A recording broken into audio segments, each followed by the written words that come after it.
This weather is incredible that we're having this winter. I'll give you a look at it. I don't know whether you're about to see it. There's a cruise ship on the horizon. But look at that for a winter's day in Melbourne. Blue sky, calm sea, no wind. You don't get it much better. It's a little cold, but that's it. You might have to put up. You might have to put up with me in shorts and a polo soon. I'll take the old hoodie off. Unbelievable winter we're having. Again, there's a downside to it. We're not getting any rain. So I think it is going to be a hot, dry summer. We need a wet August, and we're into August now. We're, a week into August. God, I've got my stupid dog under my feet. So good morning. Friday morning from me and my co-star down here next to my feet. I don't know. We'll see if we can get a view of him. There he is. Today. All right. he loves starting there. He'll eventually crawl behind me on the couch, one of the two. So been an interesting week on a number of fronts in our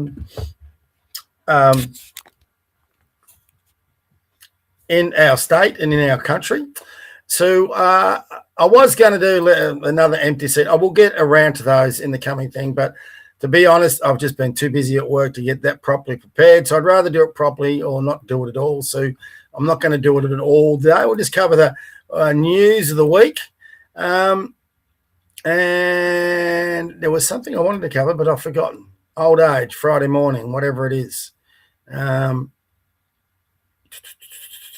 Got a few things in my bookmarks to show you that cover the weekend.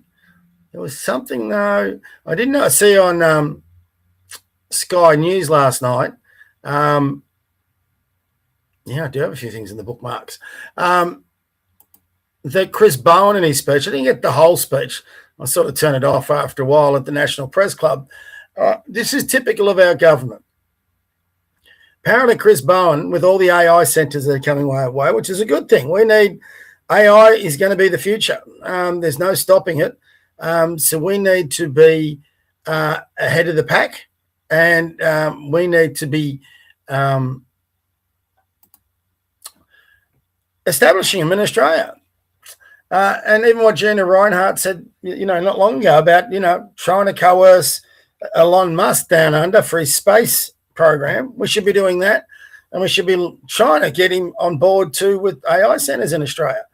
We were able to convince Hollywood to set up base in Australia. There's a lot of advantages in Australia that Americans love. They love our way of life. They actually love, and I know this, I've hosted half a dozen of them. It can be pretty unanimous. They actually love our gun laws that no one walks around with a gun. It's just something they're not used to from in America. So they love that on the whole, most people get on. We're a totally different way of life to what they have in the States. And it's why in my sport of basketball, so many Americans come out here, stay here, and become citizens. So if you got Elon Musk and some workers out here, they could employ a hell of a lot of Australians for a start, and we would be at the forefront of it. See, we should be doing everything we can to encourage that industry. We've destroyed plenty of other industries. But across the globe, those AI centres, wherever they're being built, companies are being let to, basically power themselves because they don't want these AI centres take an awful lot of energy out of the grid. So what governments are saying to them, well, you've got to come up with your own energy system, your own energy grid. So nearly all of them now have opted for these smaller nuclear reactors that they can put in that powers their AI centre, and then it doesn't affect the energy grid for the populace. Fair enough, easy way to go. Bowen and Albo and all these guys said, too hard, too expensive. But private companies can do it. Problem is we've got a ban in Australia on it. And we've also got a government that is down the renewable path like at 1,000 miles an hour. So if it goes with the uranium, it would have to give up everything it's invested on. It would have to call itself out for horrible wastage of our dollars. It doesn't want to do that. So what does Chris Bowen do? Chris Bowen says, yeah, you can set up your AI centres, but you can't use nuclear power, can't use coal power. The only way you can set up your AI centres is if you use renewable power. Now, I don't see any private company coming down to Australia to establish an AI centre. by establishing it so it uses renewables. That's a crazy concept. The amount of work that goes in there compared to putting in a smaller nuclear reactor, which are, invented these days, is crazy. If you can drop a nuclear reactor to power that AI center, why wouldn't you? And if you're a company and you're being told the equivalent renewable structure you'd have to put in place to be the equivalent of a nuclear reactor, it's crazy investment. No company's going to do that. It just doesn't make any business sense. Why would you do that? And if you did it, we're going to have a whole swath more of... My dog just lost it. I might have to go downstairs in a minute. When he loses it sometimes. Here he comes. What? All right, guys, give me 5. Come on.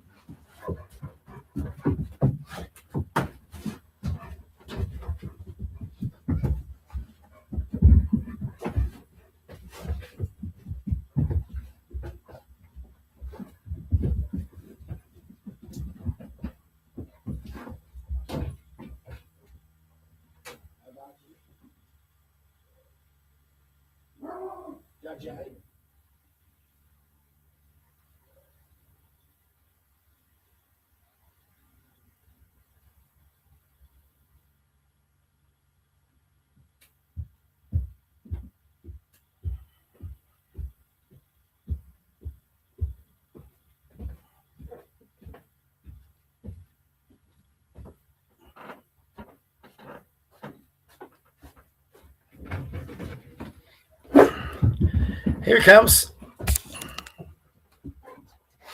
Yep. And there he goes. Sorry, everyone. Dogs. All right? Dogs, what? He had to be interrupted to become a star of the show. So that he needed to go out. That is, he wants me to go with him, but he'll just have to settle. We'll see how he goes. I did let him out this morning. Told him he's talking, but now he's back out. Maybe he's gone nuts because it's Friday. Anyway, mate, he's got more brains than Chris Bowen. So, yeah, you'll hear him barking a little bit. Oh, excuse me.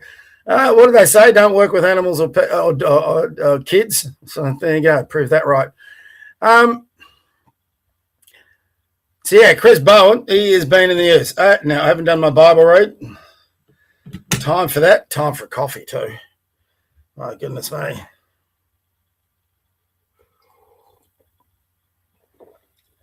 Let's see if we can find a bit more sense in the old Bible than we can find in our government or governments. August 7th. Yeah, we're still in the Old Testament. Psalm 65, 1 through 2a and 5 through 13. Praise and thanksgiving. The world around us not only demonstrates God's power, it is one of the ways in which he cares for us and provides for our needs. Oh God, it is right for us to praise you in Zion, and keep our promise to you because you answer prayers. Sorry. You answer us by giving us victory, and you do wonderful things to save us. People all across the world and across the distant seas trust in you. You set the mountains in place by your strength, showing your mighty power. You claim the roar of the seas and the noise of the waves. You calm the uproar of the peoples. The whole world stands in awe of the great things that you have done. Your deeds bring shouts of joy from one end of the earth to the other. You show your care for the land by sending rain. You make it rich and fertile. You fill the streams with water. You provide the earth with crops. This is how you do it. You send abundant rain on the plowed fields. I wish you'd hurry up. And soak them with water. You soften the soil with showers and cause the young plants to grow. What a rich harvest your goodness provides. Wherever you go, there is plenty. The pastures are filled with flocks. The hillsides are full of joy. The fields are so covered with sheep. The valleys are full of wheat. Everything shouts and sings for joy. That is still very true about Australia.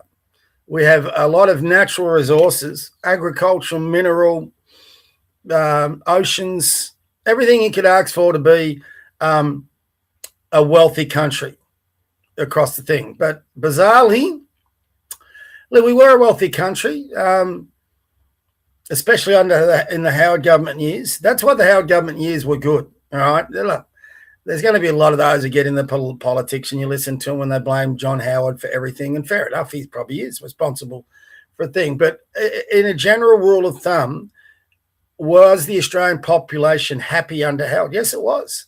Everyone had pretty decent paying jobs. You could save, you could put away money, you could purchase a house. Rentals were easy. I mean, in right up until 2015, and Howard was in government to 2007, you didn't have to really go to an inspection. I remember the 3 rentals I got, and I've had a lot of rentals, go from one to the other. I've never been evicted from one. A lot of houses, investment properties. The problem with rentals is people have investment properties. They get to a point and they don't want to sell. Unless you get another owner come in and they want another investment property, you don't get to stay because they might want it for themselves or want to get someone else in. So you're always, as a renter, anyone who rents knows, you're always probably looking for different rental properties. So when I get one and I'm comfortable in it, I try and stick at it because I don't want to shift again. I'm sick of it. But that's the problem with rental. But up until 2015, it was about, 2015, I had 1, 2, 3 rentals before that between, say, 2000, 2015. And not one of them I had an inspection for. I looked it up on the net, looked through, put my application in, bada boom, bada bang, away I went, and you went, no problem. 2015, I must have gone to about 20 inspections and couldn't get one. The competition by then was so intense. With this place 3 years ago, I had to go around about 15 properties, and the lines were insane. I mean, you just noticed in that 10 years since 2015 how crazy it had gotten to get a rental, and you've actually cherished them. That's when I went through 2 periods of homelessness, not because I didn't have the resources to be a renter. It's just there wasn't the properties and there was so much competition. So you had to keep going to inspections, 5, 6, 7 a week, and you actually expectations also went down. There was one part I was so desperate, I was happy to get an apartment. Before that, I'd always leased out a 2 to 3 bedroom house. So the property market just became so competitive and so limited and so expensive. So under Howard, it wasn't like that. And in Melbourne, and to be fair, under the ALP before that, it wasn't like that either. I mean, when I first came down to Melbourne in 87, I've been renting ever since. I never had an issue finding a rental, ever. And I'm a single guy. From 2015 onwards, that all changed. So from 1990 to 2015, for 35 years, there was never an issue getting a rental in Melbourne. Now it's huge issues. So we should be, so we were a happy country for all that time. And people, we're in our politics, but we didn't think about it much. Why would you? I mean, people think about politics the whole time. I think the internet has contributed to that. But I think also our way of life has contributed to that, because when your standard of living does drop, people start asking the questions why. And they want to look for solutions. Do you see a solution in the ALP? No. Do you see a solution in the LNP? Some limited ones, but not really. Do you see solutions in One Nation? If they can pull off what they're saying, absolutely. If you look at their Conservative platform, it's magnificent. The question mark about One Nation, do they have the people to be able to pull that off, or can they win enough power to pull it off? I mean, to be able to change what like they want to change, you've either got to win government and the upper house. You won't. If you don't win the upper house, you won't pull off those changes. So that's a big task from starting from nothing. Don't forget, the only reason One Nation has got MPs in the lower house is because Barnaby jumped ship, and because there was a by-election because Susan Ley quit. Otherwise, if Barnaby didn't jump ship and Susan Ley was still in Parliament, One Nation still wouldn't have a candidate in that lower house. Now, it's going to change, obviously, but you've still got to get 76 seats. Given those 2 seats, they've got to win 74 more to win government. Are they on that way? I don't think so. So we're a long way from what, in our time, Howard won majorities in the lower house. And for one term, he had a majority in the upper house. He blew it a bit. But if you bring in too much change too quick, it's very easy to demonise that government as being too radical, which is what happened with Howard under the work choices. And I thought work choices was magnificent. And I was pretty much a sole trader, contracting myself out, and I could negotiate with my employer my terms of employment. I loved it. I don't know why it got so much flack. I thought it was great. It took the trade unions out of it, which was what it was designed. And if you can't do that these days, and if you want to negotiate directly with your employer, which I prefer, it was a magnificent way of going about it. If he put in front of me a contract I didn't like, I could either say no or I could negotiate it. But the trade union couldn't have that, because if you did that, you gave away a lot of their power. And so they went and did their protest, all this sort of thing. But under Hawke, Howard, and even before that, Australia was a magnificent place to live. We've all seen the change. Now, despite all that, Australia is still a great country. And we can get it back to what it used to be. But we need to do that in the next 2 terms of government. I would even say the federal election, if we get the ALP government back in again, we're in all sorts of trouble. And if mass immigration keeps going the way it is, that was very interesting this week. Paul Burke was supposed to hit the National Press Club and give a big change of direction on immigration, apparently. And their party room is revolted. So they're all telling Burke and Albo to pull their heads in. So rumours are it could be enough to lead to a leadership challenge for Albo. We will see. I'm not too sure it's probably that bad just yet. But if the polls keep tanking, and they are tanking, Albo's in a lot of trouble. Political history tells you can't let your polls slide this far and expect to stay in power. I think Albo will be gutless enough to step aside, find a reason for him to step aside. Albo wouldn't want to go to an election. He wouldn't be able to handle it if he went to an election and lost, especially if he lost to One Nation.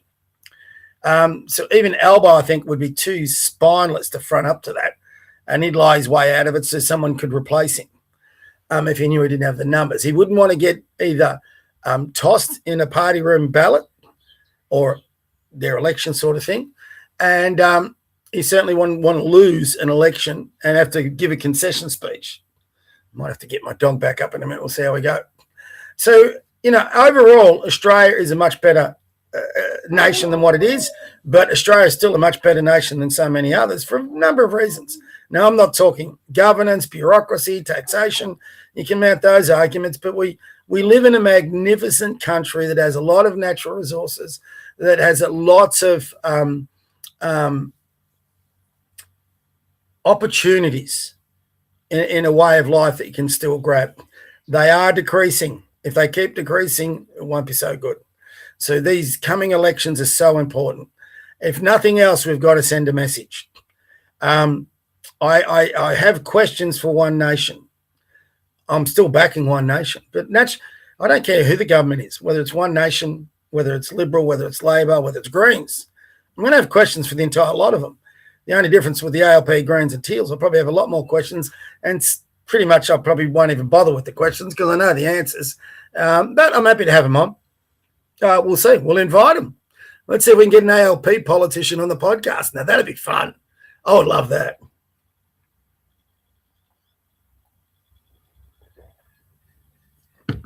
That'd be brilliant. We'll see what we can do on that front. I am going to write. Just work should settle down for me in the next 2 weeks. I was going to write to all the federal LNP members and the state ones with the election coming up and invite them onto the podcast. Let's have a chat.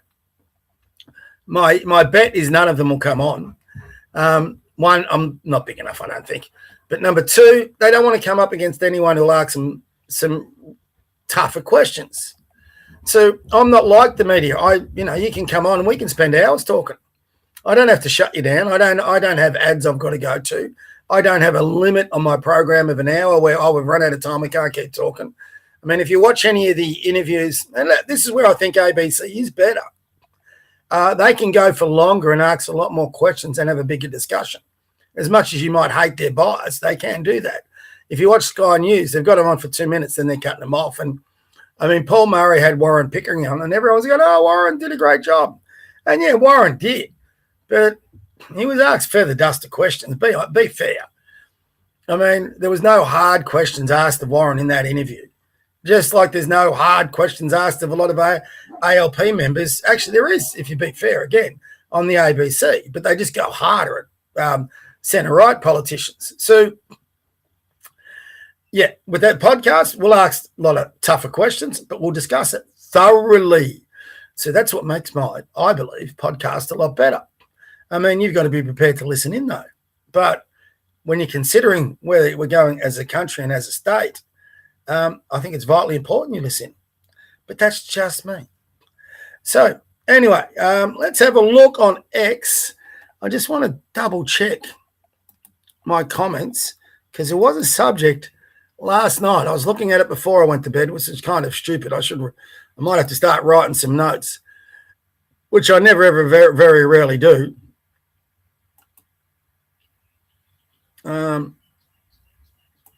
We'll see what Balty's got to say in a minute. I'll see. I'm going to have to start preparing a bit better, guys. 10 views already. That there is frightening. We'll come back to that soon when we go through it. This is crazy. I'll go through him later on. She's a legend. The Democratic Party. So there's a lot of American stuff I was coming on. That was interesting. We got a lot of content to go through in this was interesting. If you watch our podcast from Tuesday, we spoke about this a lot. We had a new guest on the program. This is on a Tuesday. So Tuesday night is the night we get guests on and we talk at length. In other words, this podcast, we try and keep it to an hour. So we went for 4 hours. It was a fascinating, that cruise line is coming into the port. You can see it right on the horizon now. I won't put the laptop up. You won't understand. I've got to invest in some binoculars or something. But we talked about this. It's not as easy as you think to make bleeding heart judges accountable. So Stephen, our guest lawyer, he made some very interesting observations. So I thought when they said this, I'm not too sure it's that easy. And Stephen pretty much confirmed it's not that easy. Basically once a judge or a magistrate is appointed, it's for life. And the only way you can change it is by changing government and changing the Attorney General. And he's basically got to replace them as their term expires. Now, the problem in Victoria is you've got less than 200 judges and magistrates. So they're all in there till they're 70. So you might, in one 4-year term, you're not going to replace too many. You're probably going to have to be like the ALP was in under Rob Hulls for like 3 terms to make any difference whatsoever. So you're going to have to look at changing, to make that work, you're going to have to look at changing some way our constitution where governments can make them all accountable and even sack them. I'm not too sure. To do that, you're going to have the balance of, you're going to have to win government and win the upper house. I don't see, and you have to have the spine to do it. So the only way in Victoria they could win government and have the upper house is this, if there is an alliance between One Nation and the LNP. And then you need the LNP to have the spine to do it. There's no way the LNP will have the spine to do it. So while they make that pledge, I can't see that they can follow through on it. I hope they could. I'd love them to be able to follow through on it. In reality, says they can't. So we'll see. Maybe One Nation will have such a surge that they will win government majority in both houses. I don't see it happening, sadly. So anyway, that wasn't what I was wanting to talk about. Oh, definitely talking about this woman. All right, not that. We've got a lot to get through, though. Let's start. Talking of how things were better not long ago, let's start our social media stuff. It goes for 8 minutes. We won't go through 8 minutes. We'll get the gist of it all. Have a listen. This is New South Wales Police. We're supposed to live in a free country where you can talk about things, you can gather, you can talk to, if strangers come up and they want to talk to you, you should be able to put up a sign, no problem. The left do it all the time and come and have conversations. So, for example, in America, this is one of the things embraced. If you ever watch Charlie Kirk, he did this all the time. He went out to universities, initially put up a sign. He had conversations. Before he got killed, he was going to university campuses and he had thousands of people coming to him to listen to him and his conversations. It should be the very essence of a democratic society, a free country. Not in New South Wales. Have a listen. And interrupting people's peaceful passage through here. Yeah. We haven't harassed anyone. These people have come up to us and had conversations with us. That's all I'm saying. Having peaceful conversations with people. I'm just saying that. Listen to this female copper. She is part of my French, she's a disgraceful bitch. Neither of these two should be in any police force. But listen to her arrogant attitude. This guy, just so you know, this guy and about half a dozen others, they are Christians and they go from different venues to fight for the unborn. They're fighting against abortion. So it was the health minister, the centre-right health minister in Queensland's office, they last got move on. This one, I don't know what was going on. There was obviously some event for women and abortion. I think, I could be wrong. They didn't really give the details. But they had some signs against abortion. People were coming up and having conversation, a respectful conversation. They weren't doing anyone harm. And someone complained about them about harassing people. Now, this is how they can shut you up. If you go out in the public to try and generate a conversation, people can complain about you and then they can move you on. Now, have some empathy when you're moving on. Explain, listen, they've got no choice. They've had a complaint. You have to move on. But listen to the arrogance of this bitch. I'm not trying to be a pain or anything. I'm just trying to explain the to you what's direction is in happening. place. So. You have to leave. Yeah. I reckon we'll just move on. See, the direction is place. You have to leave. So he's not explaining things why. He doesn't say, basic customer service. This guy was really good. We understand your grievance, sir, but we've got no choice. We've got to complain. You've got to move on. If you could, please, we don't want to have any hassle. And the last thing we want to do is place you under arrest because that's where it ultimately would lead to. Be polite in the way you engage. There's no politeness here. Watch. Yeah, that's okay. Yeah. We have given you a legal direction. Other side of the Now look at that. Okay. Now look at that. When she's in a Explain The to direction us is in what's place. What's You have to that? leave. Yeah. Please. All right. See what she's pulled up? Arrogant, totalitarian bitch. White leftist women. There's no doubt she's a left-leaning. I reckon we'll just move on. Yeah, that's okay. Yeah. We have given you a legal direction. She is deliberately intimidating people who are doing nothing wrong. We've got youth running around our streets in Sydney and in Melbourne with machetes, stealing cars, blowing up cigarette shops, breaking into houses, assaulting people, raping people, you name it. We've got crime left, right, and centre, and a peaceful assembly. And this bitch is being rude and intimidating. She's flashing the handcuffs like they're a weapon. Unbelievable. other side of the rebel. Okay. When she's in a coma, she can't feel pain. Is it moral? So there's the event over there, and they're just standing on the outskirts of the event with their signs against abortion, and people come up and they're having a debate, a discussion. They're talking about it. How is that a harassment? How is that harassment? And especially when you consider what they're talking about is the death of an innocent child in the womb. Whatever stance you have on that, the bigger harassment is against that unborn child. No, she can't. Depending on the coma, you can. In a coma where she cannot feel pain. Conscious of what's going on. There are also medical. And here are the two There are coming medical over. conditions. Yes, I do. There are medical conditions where certain individuals. So they've probably had one person complain. And now they've got the two coppers, and the coppers are coming over to intimidate. Cannot experience pain. Does that mean they're not humans? Do you hear any Well, you harassment said there? that There whether or not literally you is no feel one in pain charge. is determinative of If these were Islamic people with Islamic and Muslim signs, do you reckon they'd cop the same treatment from the police? whether or not I you're said a there's human literally being. no one in charge. All right, so we've had some complaints about you harassing some people. We haven't been harassed. How can they be harassing? They're just standing there talking to people. Complaints complaint is that you've been harassing people, which means that you're disrupting police. I'm from myself. You're I'm going to be giving you guys a moving direction too. Okay? My name is Cindy Constable here in Taviti. I'm not fully going. Guys, I need you to listen to this too. Gentlemen! Hey! Gentlemen, listening. Can you bring him away? You are. So please. Listening. I'm not free. No, we're listening though. Guys, I'm giving you a direction. She would be one of those school teachers you just hate. Just unbelievable. I'm giving you a direction. She's giving you a direction. You got to listen. Scenic Hills here in Taviti, Clare from Springfield Police Station. Registered number is 402. Scenic Hills School here in Taviti, Clare. In the Springfield Police Station. Registered number 4021231. Giving you an official movement direction to depart this area. The area is surrounded by the Rebel Domain, 100 metres. 24 hours. The time is now 2:10 p.m. Sorry,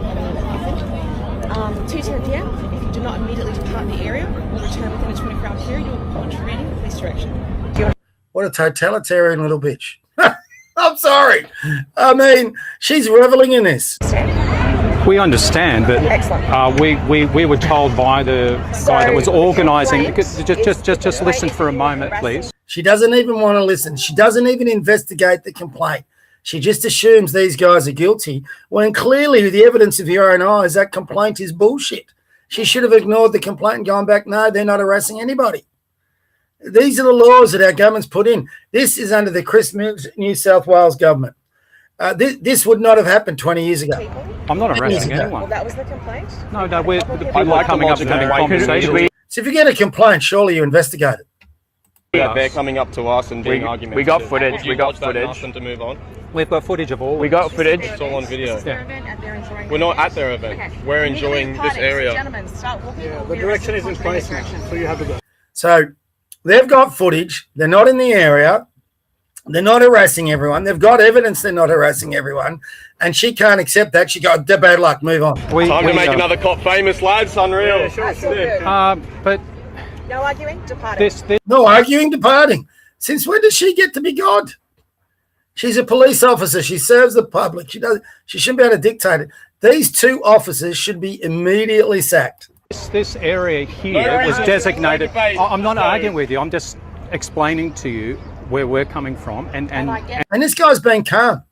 Listen to his voice. He's not raising his voice. And like I said, we're not arguing. He's making they've listened to one person who's made the complaint, but they will not listen to the other side of the story. And if you're reasonable, you'll listen to what I'm saying. That's a very important thing. If you're reasonable, you listen to what I'm saying. She ain't reasonable. To stand out your signs. Right, okay, so no, I'm not harassing anyone. These people are where's coming the up proof? to us Where's and the having proof? conversation with us.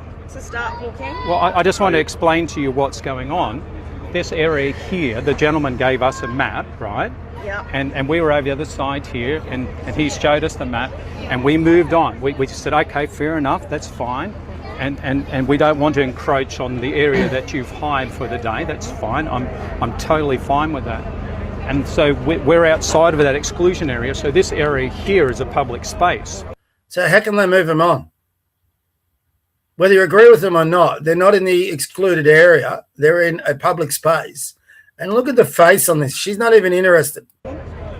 And we're not harassing anyone. We can show you the footage if you like. Which is why we have been called. Do you really think it's just to move us on the basis of no evidence? Because if that's the Very good point. case, we can I'm point to giving a move anybody. on direction. That's it. Moving on. Yeah, I know, Off but we I'm go. asking if okay, that's no a more just arguing. thing. Off we It's go. only for 24 hours. You haven't leave. I understand that, but I'm asking if it's a just thing for you to move. So we got police officers that one person puts a complaint. I could be out wherever and they could just move me on if I've got a sign that someone finds offensive. And those signs aren't offensive, by the way. I could have a sign saying, beautiful day in Melbourne. If someone finds that offensive, they could get the police and move you on with no evidence. On the basis of no evidence. Why? Why is it? Okay, why? this is what we call an argument because I've given you a direction and you're Such an arrogant bitch. Just We a just dialogue. okay, you've talking. given your explanation, it's time to go. Yeah. Going or getting arrested. No, it's no longer out. Well, I'm waiting for the flash the head. I believe that your move on Going or getting arrested. is not legitimate. Papa I Sierra mean, 368. you know. So We're going to need some more crews down here to take 5 gentlemen. If they're not going to leave in the next 2 minutes. Do we get another crew here down here? That'd be great. Can you give us proof of these people Mate, I'll who have give you made the this direction, this That's it. At this time, allegation you're against contravening us? our direction. So this And how do these gentlemen know that there actually was a complaint and that this is it's not this female copper that takes offence to the side? okay, look, there's no. I'm trying to how to explain this. There's no I'm trying to figure out how to explain this. She can't justify it. charge for harassing people. It's the justification for us to give you the move on. Okay? You've interrupted their peaceful enjoyment, therefore you're given a direction. Well, How are they interrupting their peaceful enjoyment? I thought these people Okay, are you were leaving? having Are a you good leaving? conversation with us, Are you just as I'm leaving, having a conversation sir? with you now. Are you leaving? No? What should we do, Jaron? What do you think? What they should have done was stand their ground and then sued the absolute shit out of the police department. This is over the top policing. It's ridiculous. They do move on. They call for backup. Because there's What do you no reckon? option. Yeah, it's no code. It's You can't just discuss we need like some more proof. whether we're leaving or They're not. You gonna have to leave. leave. Please, sir. Well, you haven't given us any kind of justification for the move on. Harassment and interrupting people's peaceful Harassment? passage through here. Yeah. That's just nonsense. Anybody with two eyes can see that's not going on. We haven't harassed anyone. These Yeah. people have come So up the to direction us is fine. Walking, and walking away, had conversations walking with away, us. or getting That's all I'm arrested. saying. Not having your Away, argument. or getting Do it, arrested. having peaceful There she goes, flashing the handcuffs. people. I'm just saying that. Getting arrested. I'm not trying to be a pain or anything. I'm just trying to explain The to you what's direction is in happening. place. So- That is incredible. I mean, that's the society we're building. Those officers at New South Wales, I feel so outraged by that. I should even write to New South Wales. The problem is I won't get listened to because I'm from Victoria. But people in New South Wales, if you live in New South Wales, you should write to your police minister. You should write to that police station. I'll share that. You can get it off my feed. You should write into the station and you should complain about that senior constable and her partner there, and you should demand they get sacked. You shouldn't have people like that in your police force. That's dangerous. In America, they would be armed. Just think about that for a moment. In America, they'd be armed. And she wouldn't be flashing handcuffs. She'd be flashing a gun.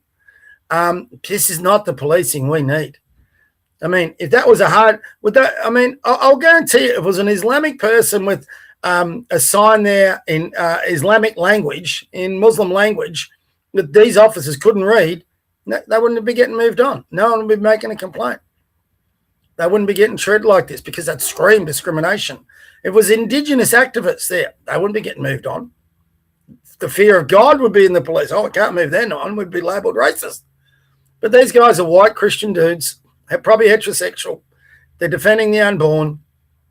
Oh, that's a crime. Move them on. So anyway, let's see what else is. There's plenty to get through today. So limited time. Let's see what else we've got on there.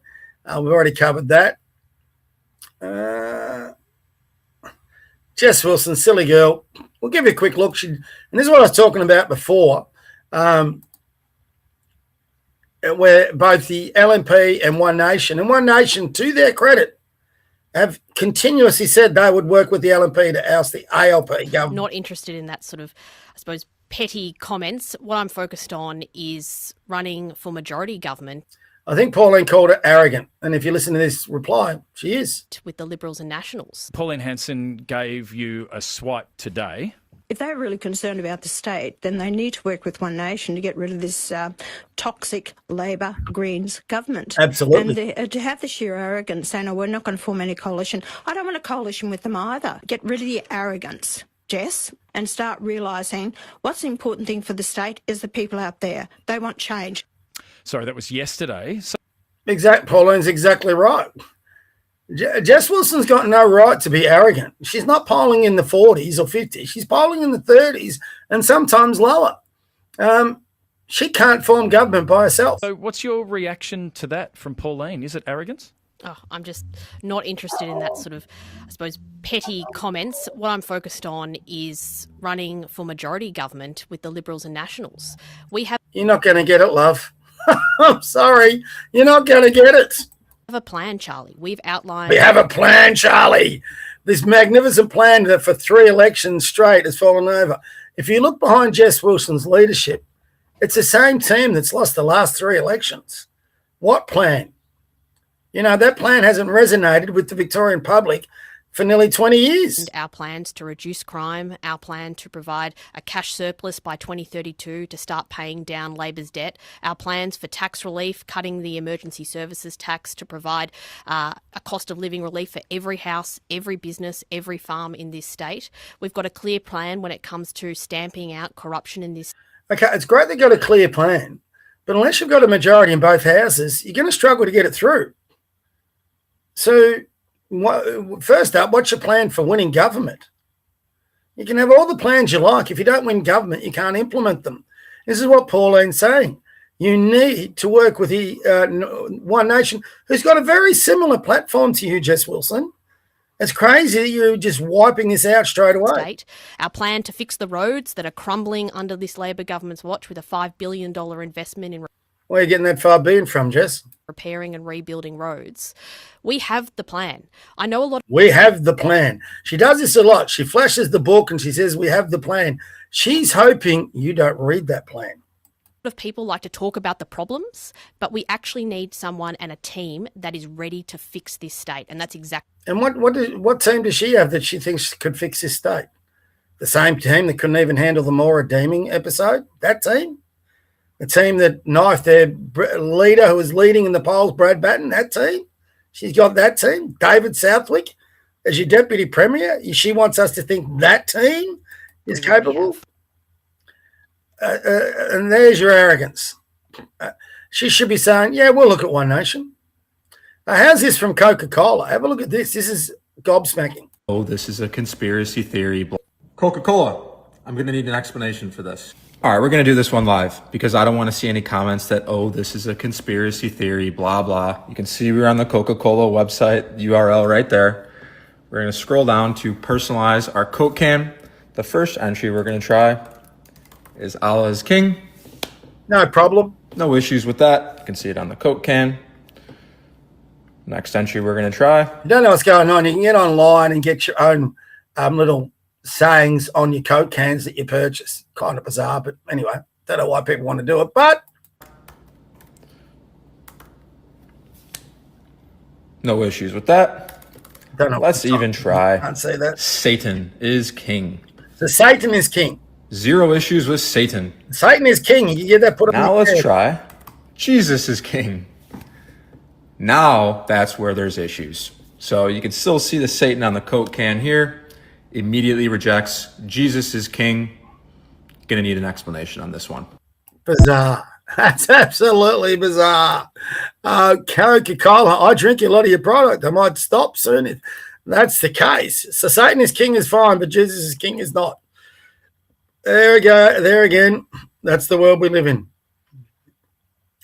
Tucker Carlson starting his own party. I like this one. This could be the evolution. It's very, very true. This could be the evolution of the ALP in many ways too. They've gone from the Civil War to the Ku Klux Klan. Don't know who that guy is. The free and go whatever sex that is. Don't know what that is. The LGBT community. But now, and it's very true, they're going to the radical Islamists. So the Democratic Party is, if you're watching over there, they're in a world of trouble just before it. This girl's a legend. I'll give you a quick listen to her. She's fighting for women's rights to keep men out of male sports, and she's copping so much flack. You should give her a follow. So we don't always, that article was written in February. And like I said, I still stand by what I said. I'll never go back on that. I think this is a great opportunity for the WNBA. They preach diversity and being inclusive. So what a great opportunity for them to actually be that. And so... They only preach diversity and inclusiveness if you're a certain colour, you're a certain race, and you're a certain ideology. If you're a white heterosexual person that backs common sense with not allowing biological men and boys in women's sports, there's no diversity or inclusion then. We don't always have to agree. We can still be kind. We can still thrive and be successful in the same. Well, and we don't always have to agree, which is exactly what those police officers were not allowing. You had pro-choice people on one side, pro-life on the other, but only one voice could be allowed. So, area, and I think that's what I'm going to do, and that's what I have been doing. What do you make of these rallies that have been going on for the last few games? Yeah, I have honestly had nothing to do with them. I think it's people just practicing their rights of freedom of speech and doing what other fans have been doing since the WNBA has started. And so props to them. Props to everyone who's able to be confident and be bold and courageous enough to speak their truths. now, if you say speak their truth on the left, it never gets questioned. Sophie, she wears a cross, a crucifix around her neck. She expresses what they call MAGA opinions, which is centre-right opinions, common sense opinions. Now, listen to the journalist here. What is that truth? Why do they question centre-right, but if someone on the centre-left says that, they question it? It's pretty obvious what she's talking about. For who? Just what do you think that truth is when you say that you support them coming to this rally or creating these rallies? Like when you say you support them living their truth or speaking their truth, what do you mean by that? I think it's different. Pretty obvious. For everybody. I think your truth is different than my truth, which is different from hers, his, hers, all that. And so I think anytime people are bold enough and courageous enough to stand by what they believe, I think that's awesome. Sophie, is there any fear that you're causing a distraction for the team? So you can express an opinion on the centre-right, and that's a distraction. You can express an opinion on the centre-left, or the far left, and that's not. No. Why not? Why not? Because I think at the end of the day, I come in and I do my job. I think everyone who knows me personally, they know that I'm full of love. I'm bubbly. I love the people around me. I love basketball. I love inspiring the next generation and doing that in a positive light. And so that doesn't even cross my mind. It doesn't cross my teammates' minds. And again, I'm here to play basketball. But I'm also here to be me, and I'm not gonna shadow that or hide or dim my light just because maybe people don't agree with that. Brilliant answer. Good girl. We need more people like Sophie Cunningham. Piers Morgan. That's what I was going to speak about. Piers bloody Morgan. The possibility. I'm going to do a preamp. Now, if anybody can remember COVID, Piers Morgan is an opinionated buffoon. He is a vile... You're going to have to excuse me. I've got to get my dog up. JJ, inside. It's a lot quicker than going up. You'll come up now. Here he comes. Come here. What are you doing? So, sit down. Stay. He's been out. He loves to upset the neighbours. Look at him. He's so happy with himself. If I can get it, he's so happy with himself. He's been out there stirring up trouble, and he thinks he's God's gift. Oh my God, he's got the big smile on his face. He loves it. He gets me in trouble, but he loves it. Piers Morgan, if you remember him through COVID, he was lecturing anybody that chose not to take the vaccine, and he wanted them banned from everyone. He glorified in Novak Djokovic being banned. He glorified in from eSport. He glorified in his treatment in Australia, shamefully. He glorified in Kyrie Irving being banned in New York when he was playing NBA basketball. He was one of the most authoritarian COVID vaccine pushers you could imagine.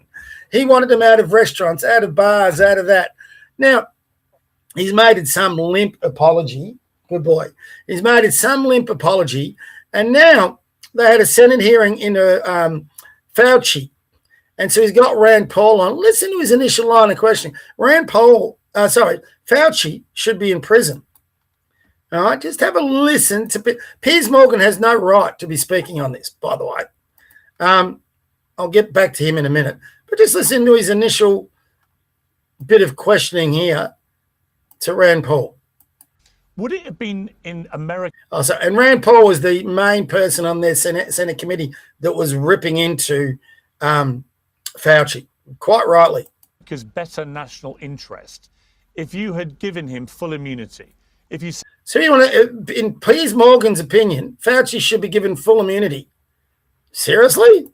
Said, look, let's park the possibility you plead the fifth. You were the figurehead for the biggest public health crisis of our lifetime. We're going to give you complete immunity. Just come and tell the absolute truth. Would that, with hindsight, have been a better strategy? So Piers Morgan doesn't want the finger coming at him. Piers Morgan should not be talking on this. He's lost all credibility on it. In fact, I think it's revolting that Piers Morgan has his own show. He's one of the most vile human beings I've seen on the internet as an influencer. He is a despicable man. And he said despicable things about a lot of people during COVID. But here he is sitting on his self-appointed social justice, sneering down at the common man platform that he gives himself because he thinks he's so superior. If you follow this turd, you should question yourself. Really. I mean, he is a vile, and he regularly pushes the Islamic barrow. You only got to look at his guests and his panels. And the other thing he does, he bullies females guests. Watch his show. Can't stand the man. And he's another one on the woke right. Sorry. Don't follow him. Well, follow him, but just realize what a despicable human being is. This is what the Democrats are going through. Like I've said up here, Western nations decide to whether tolerance and diversity is worth destroying a country, a society, and ultimately a civilization. This guy here has just been voted in as the Democrat candidate for a Senate seat in the federal House of Representatives. This guy could be in the Congress very soon. Just listen to what this reporter's got to say. She's not a reporter. She's a Nancy Mace. She's a MAGA person, and she does her own influencing. What she's got to say is spot on. 9/11. Hassan Piker also has a framed photo. Last night in Michigan, Democrats nominated a communist who says ICE has nothing to do with immigration and said his voters would be sad about Iranian terrorist Khamenei's death. ICE has nothing to do with immigration. And listen to this. This Islam-loving, American-hating guy will very likely become Michigan's next U.S. Senator, Abdul Al-Sayed. ICE cannot be reformed. ICE cannot be retrained. ICE has to be abolished. We are so fucked as a country. ICE cannot be retrained. Now, look at this in the background. You always get in the background. White liberal women. He's probably gay. All these people inherited one of the greatest societies history's ever known. And here they are cheering on its destruction. I mean, my God. Listen to this guy. You'll understand what I mean when I say destruction. ICE has to be abolished. We are so fucked as a country if this happens. And how the hell did we get here? Abdul Al-Sayed campaigned with Hassan Piker, of all people, the same guy who said America deserved 9/11. Hassan Piker also has a framed photo of the Twin Towers hit on 9/11 framed on his wall in his office for everyone to see every time he films a podcast. Abdul campaigned with this guy, a communist who said he'd vote for Hamas. I would vote for Hamas over Israel every single time. Think about that. Michigan just nominated a Democrat, Islam-loving, America-hating. That vote for an Islamic terrorist organization that kills, rapes, kidnaps innocent civilians. Democrat. Let that sink in. On top of all of that, Democrats spent $65 million in outside money against him, and Abdul Al-Sayed won by about 1 point, regardless of the amount of money that was spent against him. Very scary times that we're in today. So last night, Abdul invoked Inshallah in Islam, which means Allah's will. It's when we come through this, inshallah. And let's not forget. Are we living in the West or are we living in the Middle East? In Islam, they want women covered head to toe with only the whites of their eyes showing. They even have some of those hijabs with masks over them, over these women. They support child marriages and child rape of women and girls. They support grooming gangs. This is the same Islam, after all, whose prophet Muhammad married a 6-year-old girl and consummated that marriage when she was 9. I'm sure Wikipedia and Google and all the search engines will dispute that, but we all know the truth. 2 weeks before the vote, Jake Tapper asked Al-Sayed about a leaked call where he told his own staff not to comment on the Ayatollah's death because a lot of people in Dearborn, Michigan were, quote, sad Al Sayed refused to answer. Dearborn, Michigan is a hotbed for Islamic communities and radical Islam. Jake Tapper's question, and kudos to Jake Tapper for actually asking it. And a week before that, Politico got audio of El Sayed talking about primarying Democrats. Listen to what he said. He said, ideally, you put one ogre on a pike, and then everyone else gets the message. A Michigan Senate nominee for Congress calling for medieval violence against his enemies. This is where we are. So I'll leave it at that. You get the general idea. Now, the reason I play that is, who do you think Tony Burke's allowing into our country? How long before we get this type of person into our parliaments? Australians need to wake up, and we need to vote One Nation at both state and federal in the coming election just to push back against this. It's insane. Insane what is happening, going on in America, but it is coming. If it's not at our shores, it is coming. So we always follow the Yanks eventually. We'll get into our bookmarks and then we'll call it JJ inside. Sorry, everyone. I've got the door downstairs open. So my dog is going nuts. He's having a disruptive morning this morning. Here he comes again. JJ, inside. Here he comes. Oh, God, don't have it.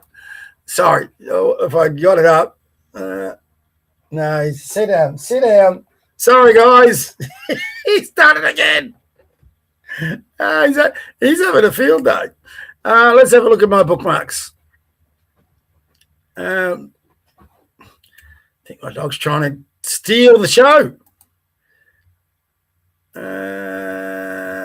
What is it? That was the one I just showed you. Oh, I think this is these two clips here are a good one to finish off with.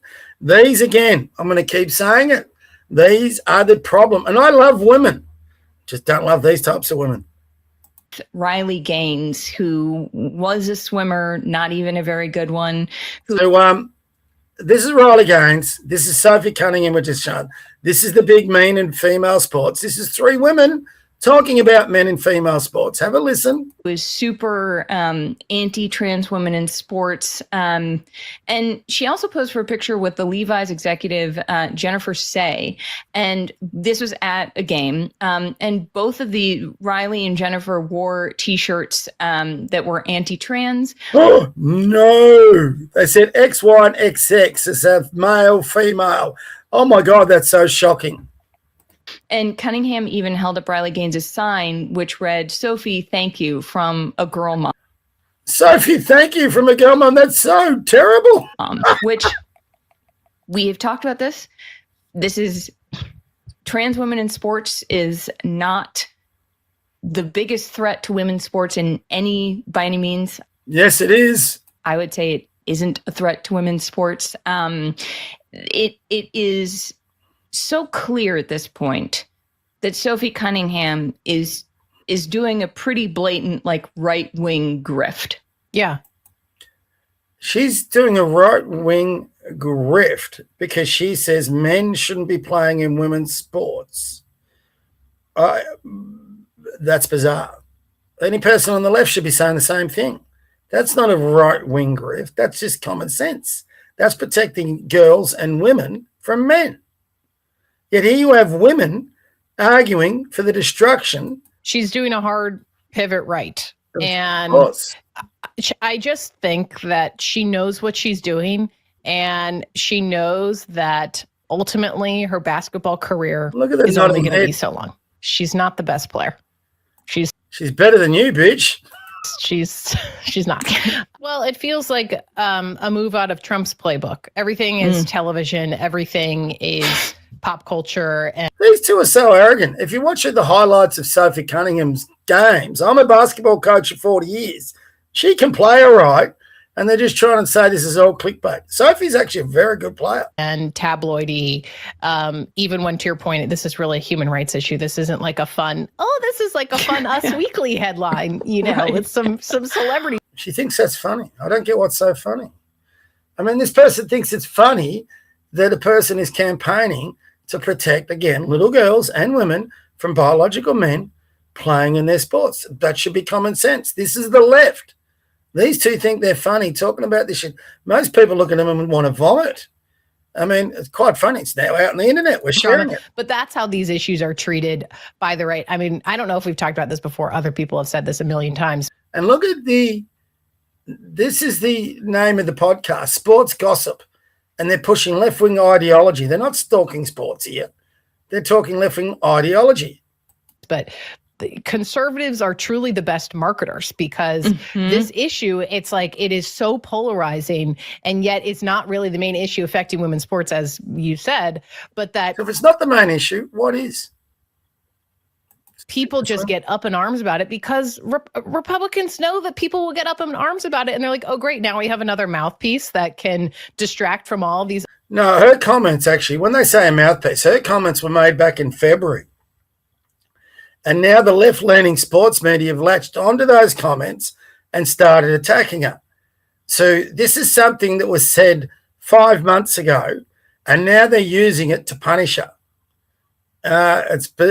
The left are despicable. They are so other things that we're doing that are horrific, like snatching people off the street and murdering. So they've gone.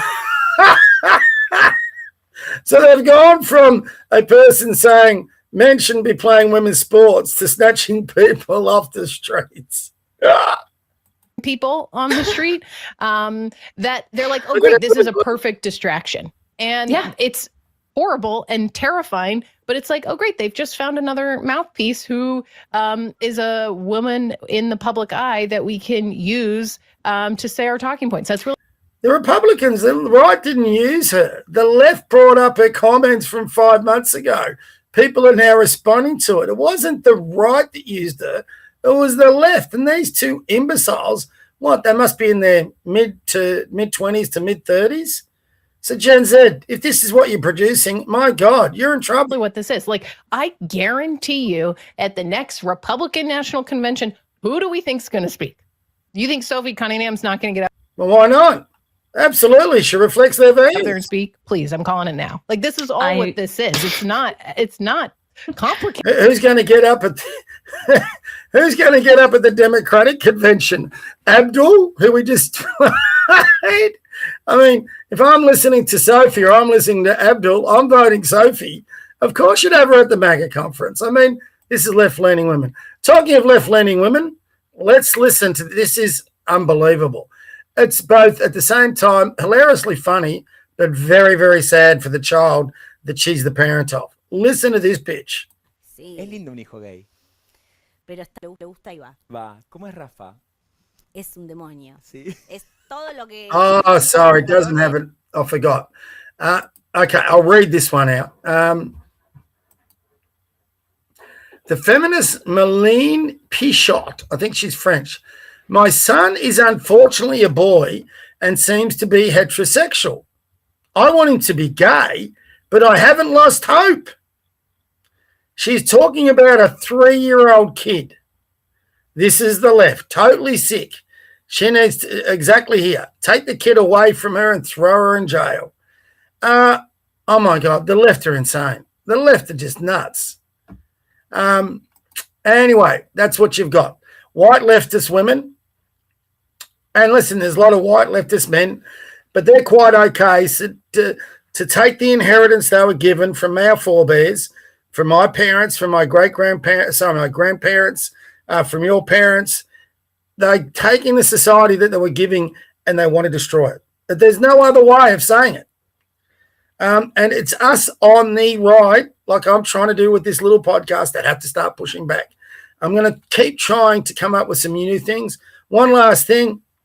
Next Friday, which we'll be building up to, you're going to have this kid strike against Pauline. Where is it? Actually, I do want to share this. Have a listen if I can find it. I didn't see it there. It'd be probably in my... Let's see if I've got it in my notifications.